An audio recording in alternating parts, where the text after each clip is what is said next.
con Cristo Jesús, la esperanza y la luz que necesitas en tu corazón. Vive con Cristo, vive con esperanza.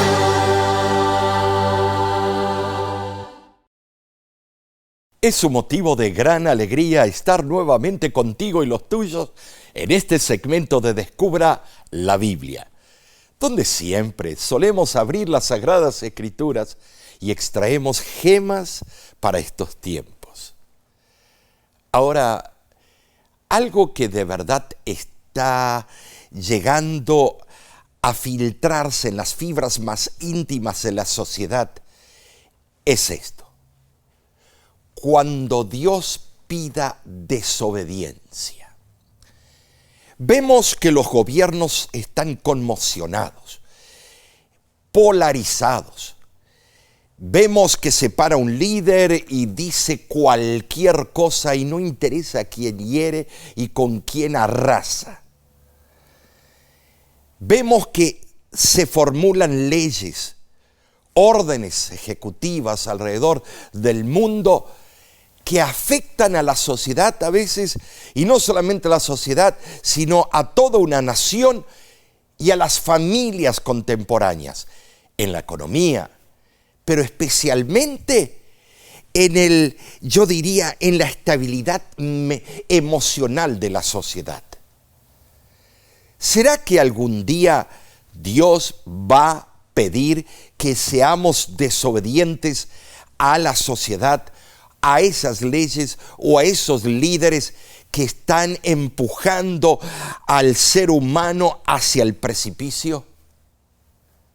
Bueno, un día, para tentarle al maestro, se acercó algunos fariseos, escribas, los líderes de Israel, para hacerlo caer a Cristo en una trampa. Y leemos en el libro de Marcos, capítulo 12, versículo 17, lo siguiente. Jesús les dijo: dad a César lo que es de César y a Dios lo que es de Dios. Y se maravillaron de él. Tremendo, ¿no es cierto? Quisieron atraparlo, agarrarlo con las manos en la masa. Pero no pudieron, porque el sabio maestro les contestó con una inteligencia que ya sabemos. Y estimados, esta fue la respuesta de Jesús a un intento conjunto de los herodianos y fariseos para hacer tropezar a Jesús delante del pueblo. Esos espías deseaban que Jesús se pusiera completamente de un lado o de otro. Si Jesús aprobaba el pago de tributos a Roma, lo presentarían como una evidencia de que estaba en contra de la ley de Dios. Recordemos que según los fariseos, la ley de Dios prohibía el pago de impuestos a un poder extranjero.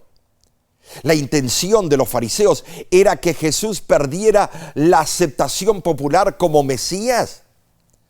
En contraste, si prohibía el pago de tributos, los presentarían ante las autoridades romanas como traidor o revolucionario. De cualquier modo, los fariseos esperaban salir ganando, pero Jesús los chasqueó, negándose a ponerse del lado de cualquiera de las dos partes del dilema. No se trataba de un asunto de poder dar una respuesta totalmente en favor de un lado o del otro, no. Había que tomar en cuenta las obligaciones pertinentes a los dos lados. Los fariseos sostenían que no era lícito pagar, impuestos. Los herodianos decían que sí lo era. La pregunta realmente se relacionaba al problema de que un individuo fuera a la vez buen judío y también sumiso a la autoridad romana. Es probable que el tributo al cual se hace referencia aquí fuera el impuesto del empadronamiento o capitación. Entonces, eso era algo que se exigía en todos los territorios que estaban directamente bajo la jurisdicción romana. Vemos nosotros claramente esto. El pago del tributo era particularmente duro para los judíos. No porque fuera una suma tan elevada. El tributo era símbolo de sumisión a un poder extranjero y un amargo recuerdo de las libertades que habían perdido. En sí, la pregunta presentada a Jesús tenía implicaciones, políticas. Nosotros hoy en día podemos comprender qué desastre la política mundial. En ese entonces atañía a la angustiante sumisión a Roma o a luchar por la independencia. En su respuesta, Jesús presentó el principio fundamental que determina la relación del cristiano con el Estado.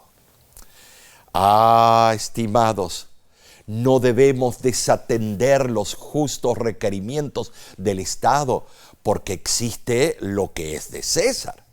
Porque ese versículo tiene dos partes. Entonces, vamos a compenetrarnos en estas ideas. Pasemos a ver en la pantalla 3 puntos singulares. Primero, obedecer al gobierno que Dios ha establecido sobre nosotros. Como buenos ciudadanos tenemos que hacerlo. Número 2, Dios ha legitimado el gobierno humano, incluso los imperfectos. Él quita y pone. Entonces, número 3, como cristianos debemos respetar ese gobierno. ¿Pero será que en todo? Tremendo esto. ¿Hay un precedente de desobediencia civil en la Biblia? Sí lo hay. Y ahora veamos algunos de ellos. Por ejemplo, las parteras hebreas desobedecieron al faraón cuando se les ordenó matar a los bebés varones. Ellas desobedecieron al gobierno, desobedecieron a las leyes que impuso el faraón. Número 2, Daniel se negó a comer la carne del rey y oró incluso cuando la oración de Dios estaba prohibida. Y por eso fue lanzado al foso de los leones. Tercer lugar, Sadrach, Mesach y Abednego se negaron a inclinarse ante una estatua de Nabucodonosor. Y eso era una ley imperial, que todos tenían que arrodillarse y adorar la imagen de Nabucodonosor. Entonces, cuando Pablo fue encarcelado numerosas veces por predicar una religión que violaba la ley de Roma. ¿Ves? Aquí 4 grandes ejemplos. Y esto te muestra que sí hay que obedecer al gobierno hasta donde no llega a ultrajar los mandatos de Dios. Entonces, con esto en mente, nosotros debemos entender claramente y debemos hacernos la pregunta: ¿y qué decimos de la declaración de Jesús en nuestro versículo de combate? ¿Dad a Dios lo que es de Dios? ¿Acaso no coloca esto a Dios por encima de todo gobierno humano? ¿Acaso no nos enseña esto que debemos dar nuestras vidas por Dios y su reino? Tremendo esto. Entonces, ¿no deberíamos decir con los apóstoles: es necesario obedecer a Dios antes que los hombres? Amigo que me escuchas, tenemos que nosotros entender muy bien esto. porque esto es lo que está ocurriendo hoy en día. Se para cualquier dignatario, cualquier persona, demagogo, y dice cualquier barbaridad, y hay millones de personas que lo están siguiendo. Entonces, ahora cabe la pregunta: ¿cuándo es necesaria la desobediencia civil en la vida cristiana? Siempre que un gobierno te obligue a pecar o te impida hacer algo que Dios exige. ¿Cuándo es necesario? Cuando el gobierno puede permitir el pecado sin obligarme a pecar a mí. Bueno, cuando el gobierno puede permitir la fornicación, pero no exige ni obliga a nadie a practicar la fornicación. Pero si vemos nosotros un poco, vemos que hemos tenido que cerrar instituciones religiosas porque nos quieren obligar a aceptar un estilo de vida. Y se ha tenido que vender esas propiedades. Aunque la Biblia dice claramente cuál es la definición de pecado. Entonces, ese versículo en Marcos es cosa difícil de digerir, ¿no es cierto? Veamos. Debemos saber enfrentar como individuos y como iglesia, estimados, cuando esas situaciones vengan. Cuando el gobierno cruce la línea de permitir el pecado y obligarnos a pecar, como la marca de la bestia, como cuando quiere normalizar cierto pecado y decir que si nosotros no lo aceptamos es un crimen de odio. Cuando el gobierno cruza la línea y prohíbe lo que Dios exige, entonces ahí estamos en problema. Ahí tenemos que tomar acción. Reflexionemos. La Biblia nos obliga a librar a los que van a la muerte y detener a los que tambalean hacia el matadero. ¿Dónde se encuentra eso? Bueno, Proverbios capítulo 24, versículo 11 y 12. Esto es impresionante. ¿Crees que hay muchas implicaciones para nosotros en relación a las leyes de nuestro país y si obedeceremos o apoyaremos esas leyes? Oh, amigo, históricamente podríamos pensar en el trato de esclavos, lo que llevó a muchas vidas inocentes al matadero. La sierva del Señor, me refiero a la gran autora Elena G. de White. Ella, con el poquito dinero que ganaba por diferentes medios, ella empezó a traer esclavos del sur de Estados Unidos en los barcos paleta que se llaman, los que en el Mississippi iban hacia el norte, y en sí estaba traficando esclavos para liberarlos. Ella rompió las leyes que había en el sur. ¿No deberíamos desobedecer las leyes e incluso luchar contra las leyes que esclavizan a cualquier persona injustamente? En nuestra sociedad actual podríamos pensar en el aborto, que también lleva a muchos inocentes a la muerte. Ahora, ¿deberíamos oponernos a tales leyes? ¿No deberíamos desobedecer las leyes en nombre del amor y buscar rescatar a los inocentes? Creo que llegará un día en que se nos dirá que ya no podemos predicar el Evangelio, ni reunirnos para adorar juntos. Esto ocurrirá debido a nuestras creencias, posiblemente en lo que respecta a afirmar o no el matrimonio entre personas tal vez del mismo sexo.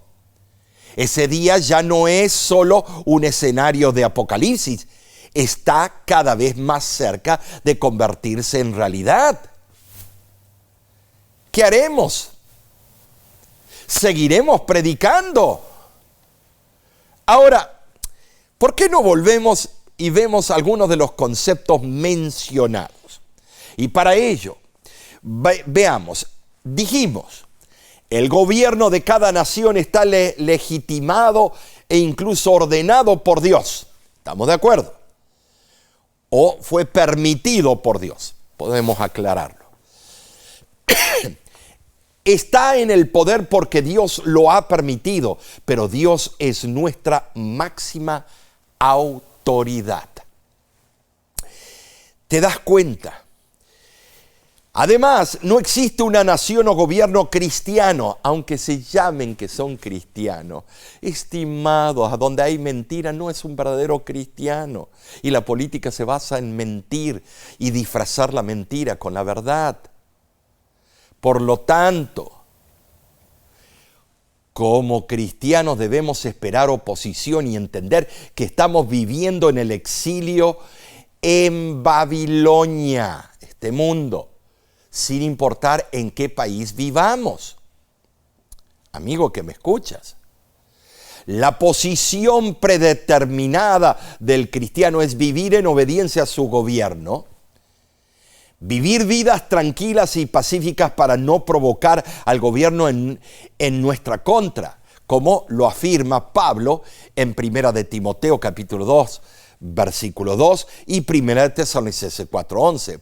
Pero cuando el gobierno empieza a entrar en las áreas que no les pertenece sino al Dios de los cielos, estimados, cuando el gobierno ni siquiera acepta a Dios, ni sus principios, ni los 10 mandamientos, cuando el propio cristianismo pisotea los 10 mandamientos, hay un gran problema. Entonces vemos que ambos lados tienen la razón, pero la última razón la tiene Dios. Los cristianos no somos llamados a levantarnos en protesta contra cada ley que permita el pecado, sino que debemos luchar con nuestra respuesta a las leyes que obligan el pecado. Con nuestro testimonio hablaremos. Cuando nos pregunten, opinaremos. Pero no es que tenemos que estar con pancarta y saltando y con palos para garrotear al grupo opuesto. Tenemos nosotros que tener cuidado, porque somos embajadores de Cristo en la tierra. Y eso es de gran relevancia. Eso es muy importante, mis hermanos. Ahora notemos, somos llamados a la desobediencia civil cuando lo debemos hacer por amor. Aquí viene el problema. Esto incluye principalmente rescatar a los oprimidos y los que son llevados a la muerte, como lo vimos anteriormente. Esto significa muerte, tanto espiritual como física. También se requiere que los cristianos luchemos contra las injusticias que conducen a la muerte y al asesinato de los inocentes. Oh, amigos, ¿sabes? La proclamación del Evangelio debe hacerse independientemente de la ley de un país. Oh, me acuerdo haber escuchado tantas historias de colegas en el ministerio cuando la cortina de hierro existía, lo que tuvieron que sufrir, las persecuciones, como el famoso caso de Gregor Ricker en lo que era en aquel tiempo Checoslovaquia, un país comunista, cuando lo obligaron a beber veneno. Porque si el libro de Marcos es palabra de Dios, dice que aunque os picaren víboras o os dieren beber veneno, nada os pasará. Y el pobre lo obligaron, el servicio secreto checo, junto con la KGB, lo obligaron a tomar. Y Dios hizo un gran milagro, el hombre no murió. Amigos, llegará un momento que sí tenemos que desobedecer cuando se trate de imponer una ley obligándonos a ir en contra de los mandamientos de Dios. ¿Sabes? La proclamación del Evangelio debe hacerse independientemente de la ley de un país. Eso tenemos que repetirlo y debemos remacharlo. ¿Por qué?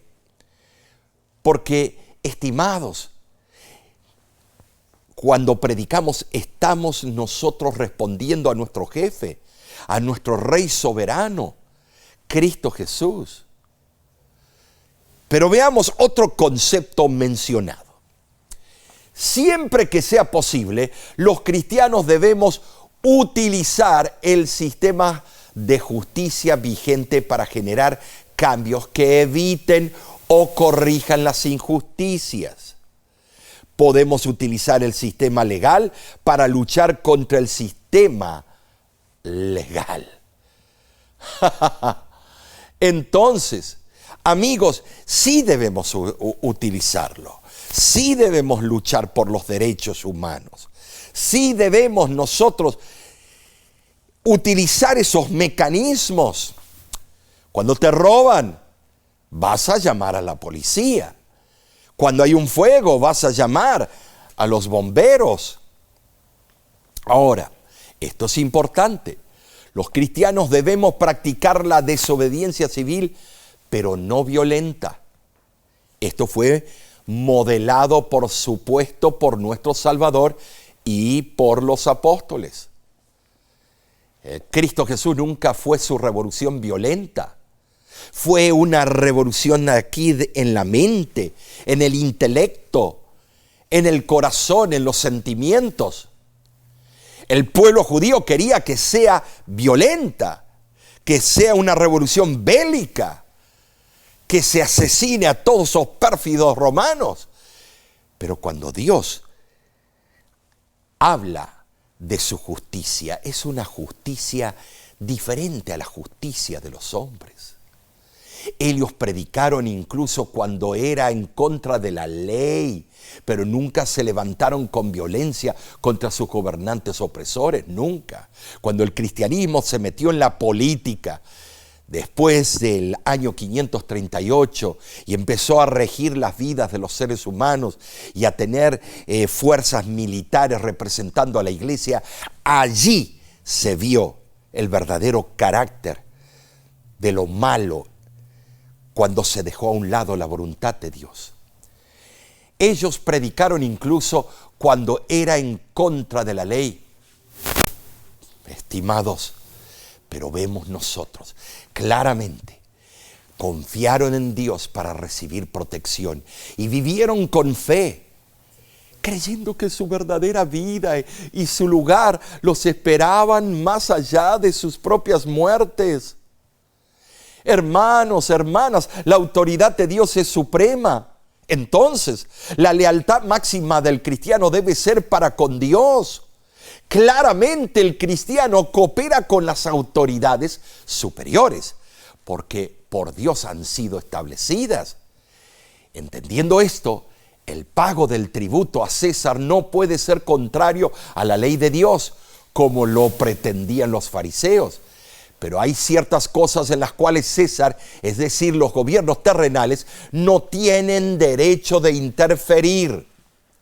La jurisdicción de Dios es absoluta y universal. La del César es subordinada y limitada. Entonces, pasemos nosotros a la pantalla y vamos a leer una cita del libro En el poder del Espíritu, página 101. Y fíjate lo que dice. ¿No es cierto que las autoridades que hay son ordenadas por Dios? Ciertamente. Sométase toda persona a las autoridades superiores. No hay autoridad que no provenga de Dios, y las que hay, por Dios han sido establecidas. Romanos 13:1. Está en el orden de Dios que haya gobiernos civiles en la tierra, y hemos de obedecerlos. Entonces, ¿cuál es el problema? Dad a César lo que es de César y a Dios lo que es de Dios. La idea de un gobierno civil es de Dios, y Él ha ordenado gobernantes civiles sobre esta esfera, pero no para gobernar sobre su esfera. Él ha trazado la línea de distinción entre las dos y ha ordenado las autoridades que hay para gobernar cosas civiles y dejarle a Él gobernar sobre cosas morales. Cuando César confina sus acciones a su propia esfera, Dios ordena a todo cristiano que sea obediente. No debería haber ninguno más leal al gobierno civil cuando está en la esfera que le ha sido ordenada que un cristiano. Debe ser un ciudadano modelo, pero cuando César trata de ponerse en el lugar de Dios, hace un mal trabajo. Él no puede tomar el lugar de Dios. Dios dice: quédate en el lugar en que te puse y ordeno a cada uno de mis seguidores que te obedezca, pero no te pases a mi esfera porque tú no puedes ejecutar mi gobierno. Mantente en tu esfera y tendrás a cada uno de mis súbditos como súbditos tuyos. Pero si entras en mi esfera, arruinarás a tus súbditos y también a los míos. Dios ha dejado esto bien en claro. Vayamos a la Biblia por instrucciones. ¿Te das cuenta, mi amigo? Dios es claro, esta cita es clara. Hoy el Señor te ha explicado qué podemos hacer con la situación que está reinando. ¿Qué te parece si oramos? Padre que moras en los cielos, hoy nos sentimos llenos de alegría porque nos has hablado al corazón y nos has explicado de verdad la dinámica contemporánea. Debemos respetar a César, pero debemos siempre poner en primer lugar a ti, oh Padre Celestial, a tu Hijo amado y al llamado del Espíritu Santo. Ayúdanos a entender esto, y esto lo pido en el nombre de Cristo Jesús. Amén. De parte de la Voz de la Esperanza te decimos a ti, a los tuyos, que seguiremos orando por ti. Sigue apoyando este ministerio con tus ofrendas, con tus oraciones, y siempre sintonízanos. Y ahora te digo a ti y a los tuyos que Dios te bendiga ricamente.